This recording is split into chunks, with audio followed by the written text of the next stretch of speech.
It was the beginning of harvest season. On a thunderous night, the god of thunder sent powerful bolts through the sky. They touched the earth, split trees, burned crops, and split many agave. They instantly cooked the agave, and the smell was delicious. So many people from all around came and tasted the liquid that oozed from the agave. They tasted it and tasted it. They continued to taste and taste until they all became drunk. But they didn't know that they were drunk because they had never been drunk before. They believed it was the gods communicating with them. So they continued to cook and drink the agave, and they stayed intoxicated with the gods. This is an agave, the root of which is called a piña and is the chief ingredient in the making of mezcal. Mezcal is a liquor like tequila, but unlike tequila, it is the soul of Mexico. Families making mezcal is a process that predates Mexico's existence. This process is completely organic and old, and that's led us to 3 family-owned mezcal distilleries in the heart of Oaxaca. So we packed our bags and moved to the countryside of Oaxaca for a season. Oh, that's good. To experience the culture of mezcal And learned about the indigenous roots of the true spirit of Mexico. Join us in our adventure to bear witness to the front lines as communities fight against the whitewashing of their history and their culture, and find out why this ancient elixir has become the spirit of Mexico. Hello, my name is Jessica Hernandez and I'm the 4th generation making mezcal Espina Dorada Mezcal Artisanal. Los invitamos a venir a lo que es la Casa Mezcalera, que es Oro de Oaxaca. Hola, mi nombre es Cecilia. Nosotros somos la 5ª generación produciendo mezcal y bienvenidos al mezcal El Rey de... Whoa. Wait 1 second. Yes, we're going to talk to some families, drink some mezcal, all of that good stuff. But first, you need to understand why this drink is so badass. Mezcal is an ancient, strong, and smoky elixir. After growing anywhere from 5 to 35 years, the matured agave are hand-harvested by humidors and transported to a Palenque, which is a Mexican distillery for mezcal, where their hearts are exposed before being buried once more. This time with hot lava stones, hardwoods, and dried leaves. After 3 to 7 days, the piñas are resurrected as a sweet, sugary delight. They are then beaten, sliced, and crushed by hand or a giant stone, a tauna. Once crushed, they are baptized in a wooden vat where they are left to ferment before being distilled to perfection. The fully resurrected spirit is a succulent, aromatic, smoky, original delight. There is no spirit like it, and no 2 batches are ever the same.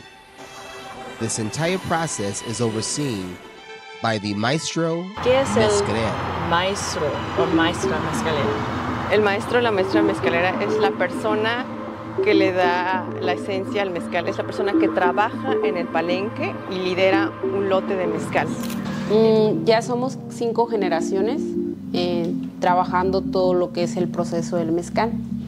Desde mis abuelos son los que iniciaron con la cultura del mezcal, y conforme íbamos creciendo nosotros también íbamos aprendiendo acerca del mezcal. The Matatlan family business has become a force in Oaxaca, and their main desire, to the disappointment of many entrepreneurs, is to maintain, teach, and support the culture. We are at Rey de Matatlan, getting ready to check out their agave field. thanks to this senor. He's taking us out there. The family also has farms throughout the Oaxaca area, and she had one of her employees show us around the Espadín nursery.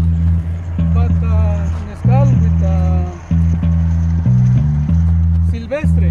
This whole process is much more than just making a liquor, making alcohol. This process of making mezcal, it is cultural, it's sacred, it's spiritual, and you really get a taste of all of that and how much it means to the indigenous communities that created it when you learn about the process.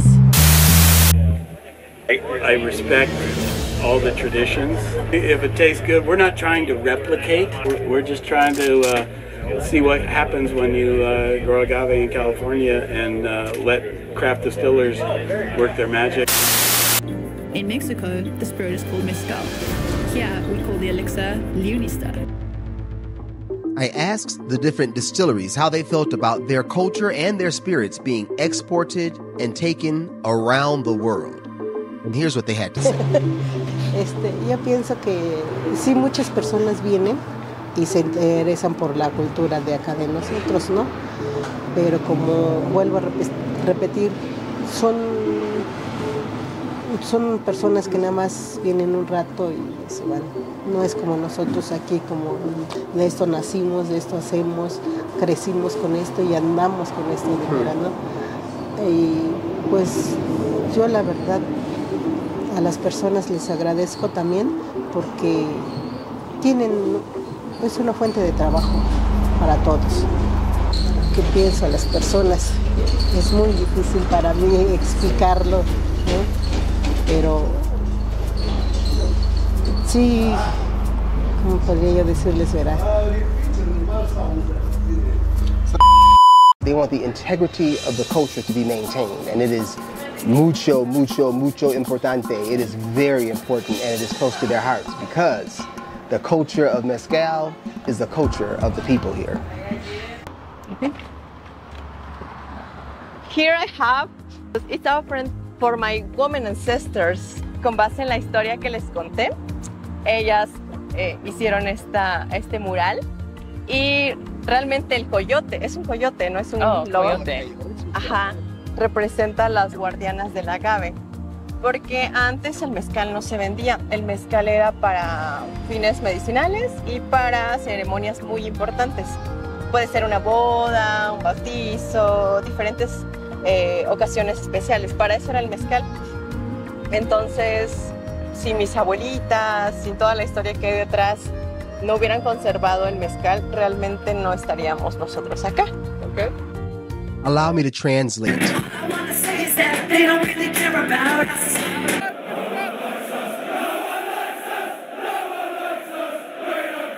Hubo un boom del mezcal, hay un boom del mezcal que antes yo no lo sentía. Yo cuando era pequeña, el boom del mezcal yo no lo sentía. Me acuerdo que antes el mezcal decían que era como para pobres y como que denigraban mucho el mezcal. Y ahora siento como ese boom del mezcal. Y en parte está bien, porque siento que ya puedo compartir un poco más de mi cultura. When I say we stay in the country, that's what I mean. Lots of fields. We got agave fields. These guys over here cultivate corn, and it was here in the countryside of Oaxaca that we got a deeper understanding of the culture of mezcal. We found that mezcal was still a drink of the poor. The culture literally oozed out of every seam in Oaxaca. Here, back in Tlacochahuaya, the deepest inroads I could make with the mezcal was with the people. In a word, the culture here was generous. It's a spot in the hood, our local spot. My man made this mezcal, and it is freaking delicious. Delicioso. Genuinely generous. Pedro, brother. Woo. Salud. And at every other watering hole that we drank at was overflowing with friendliness, warmth, and generosity. Maybe with 3 cups, you can speak Zapoteco with me. We got it. 1, 2, 3. Hey! Gracias, man. Thank you. I have never been able to go there and just get one shot. He always gives me an extra shot. And the shots are never small. Salimos mañana. I'm gonna miss this and you. Gracias, gracias. Oh, does it never disappoint? Oh. A ruta for the ruda, I see.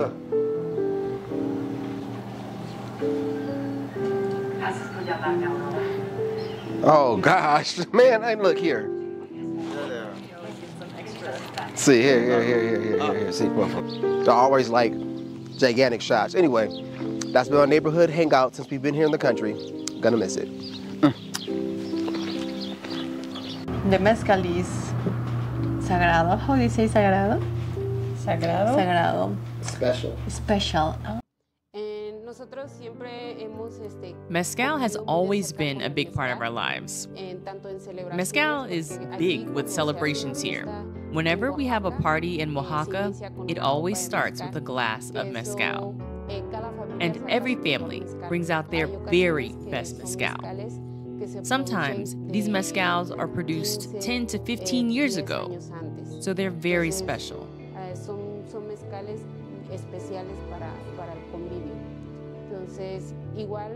We also use mezcal as medicine.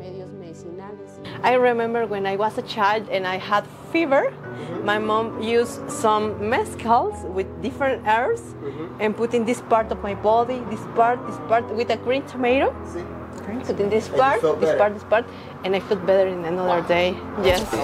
How is it used spiritually? To ward off spirits? Is it spraying? Do you know like how mezcal is used spiritually in the Zapotec world? Acá, por ejemplo, en Matatlán, de donde nosotros somos, hacemos mucho el curado de espanto, que ya ahí utilizamos mucho el mezcal.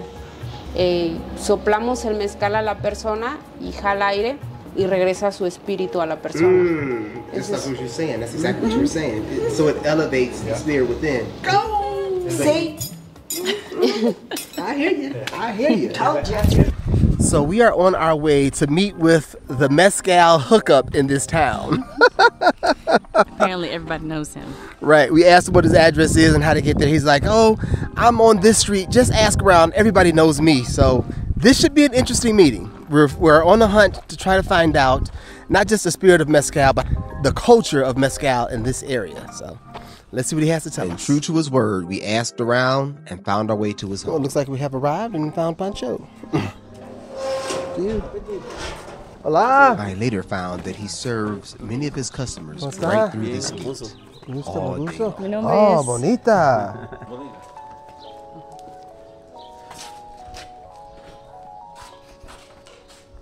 Whoa. Más grande, jeez. Okay. Tenemos más garrafones allá. Sí. Este es añejo. Okay. Oh. Espadín. Sí. Espadín se llama tipo caballo. Caballo. Caballo. Sí, okay. Soy el único. The only one. The only solo. Solo. He was not lying. Pacho was one of a kind.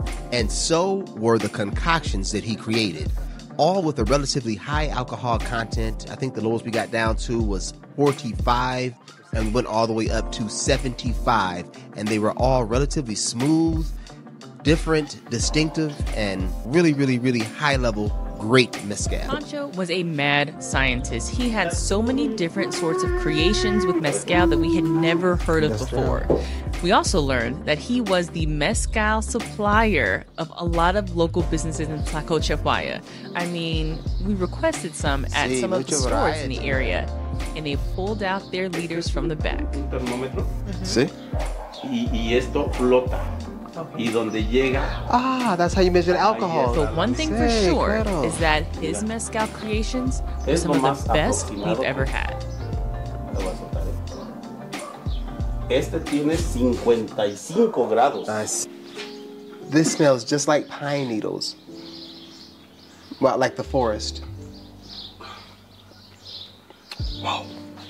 So it's not just a high alcohol content, it's super flavorful as well. So these are made in small batches, but, and it's all about the flavor. It's not a certain time of year to harvest. They harvest when the sugar in the fruit is at its maximum. Woo.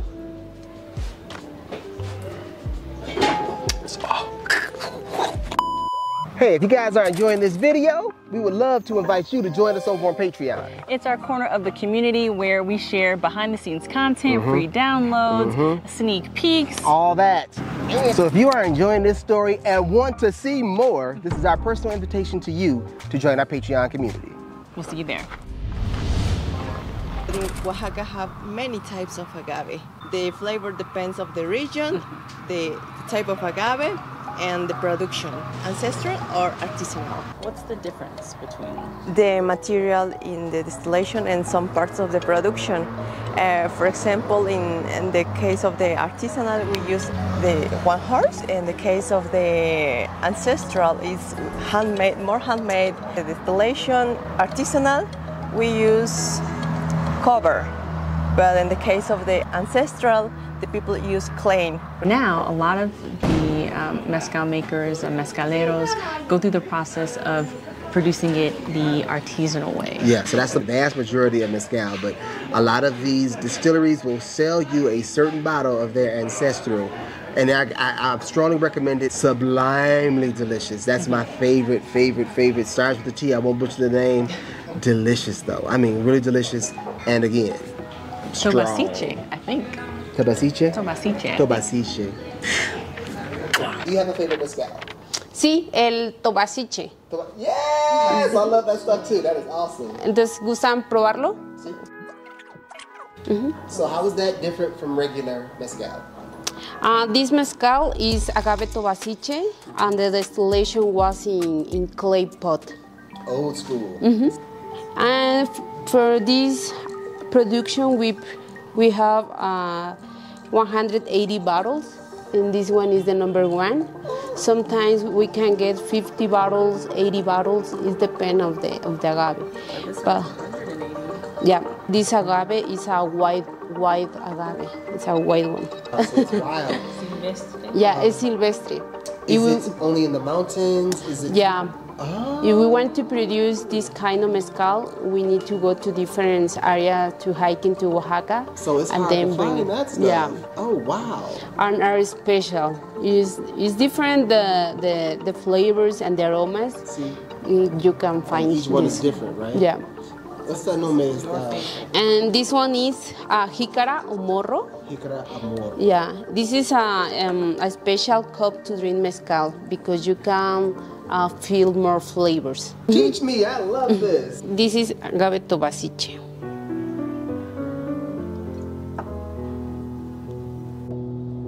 Gracias. Cameraman, get the drink too. Okay, salud. Drink sip by sip. It's important to drink sip by sip. Is your family Zapotec? Yeah. Okay, so you say This, yeah. It's Gisbeu. Cheers. And sip, drink by.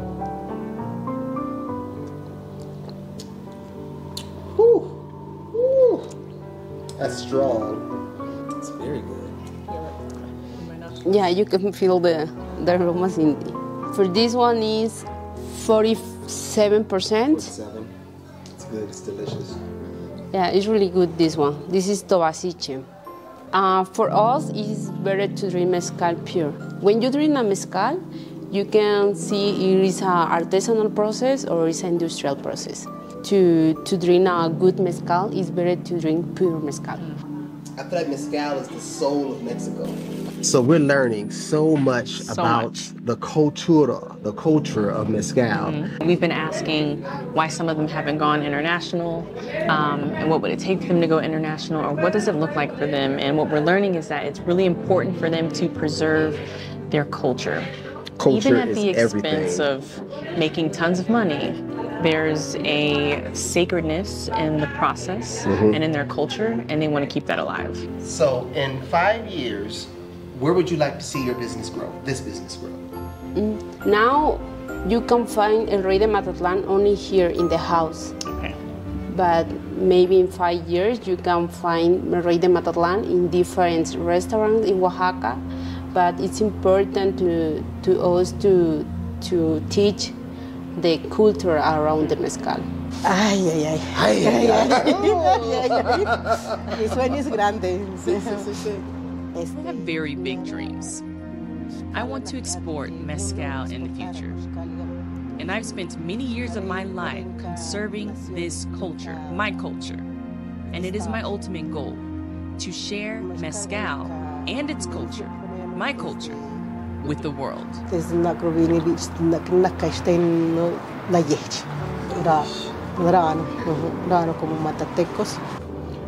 I think mezcal is not for drunk. You can drink, obviously, but you need to share the moment, drink slowly, and it's for friends. It's so fun. Enjoy the moment with the mezcal.